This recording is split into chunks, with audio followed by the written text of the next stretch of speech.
do you research the background of a job candidate? I'm going to show you some of the websites I use. My name is Nina, and I'm about to get in your business.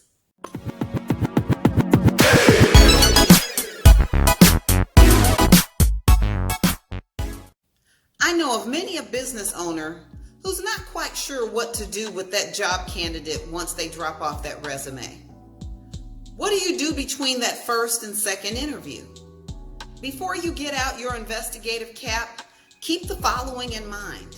Employers have the right to do their own background checks using government-maintained databases. However, most companies contract that service out. In addition, and this is important, the Fair Credit Reporting Act requires an employer to get an applicant's written authorization prior to having an outside for-profit entity conduct a background check, and further requires an employer to tell an unsuccessful applicant or a discharged employee that the unfavorable report is the reason for the adverse action, and to inform the individual of the name and address of the entity furnishing the report. This should be easy to comply with, since an employer is allowed to insist on an applicant signing an authorization to conduct a background check. Austin, Texas, Dallas, Texas, listen up. Your cities have enacted a so-called ban the box ordinance for private employers. Under this ordinance, private employers must delay questions about criminal convictions and background checks until a provisional job offer is on the table. With all of that being said, here are some of the websites I use to conduct research on prospective job applicants. Talking to you guys about Google, that's nothing new.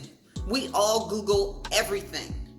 However, when it comes to a job applicant, I tend to Google not only the person's name, I Google surnames, I Google nicknames, I Google email addresses, I Google telephone numbers.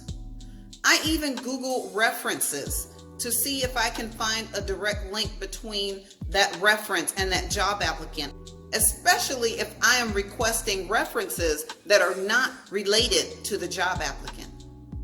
Any real information you find out can be a topic of discussion on your second interview.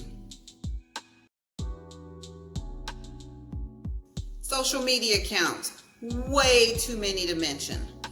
I tend to focus on the most popular ones: Facebook, Twitter, Instagram, Pinterest, and surprisingly, I also check YouTube.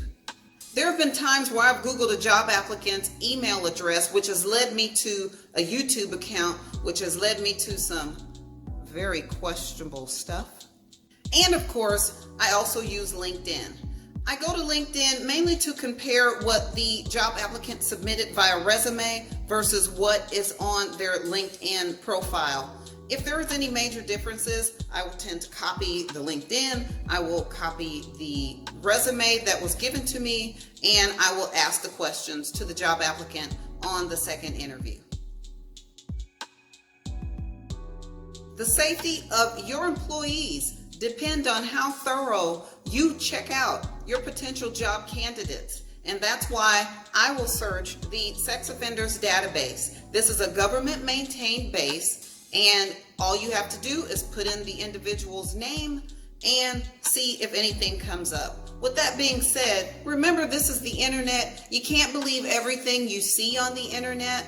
If it's something that you feel needs to be followed up in a second interview, that's where I would ask.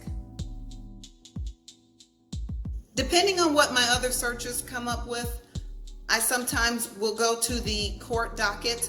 I will check both civil and criminal. Out of my years of doing this, I've only found one employee who was listed on the criminal court docket for something that was minor. Despite that, the owner and I decided to hire her anyway, and she turned out to be a very loyal, very good employee.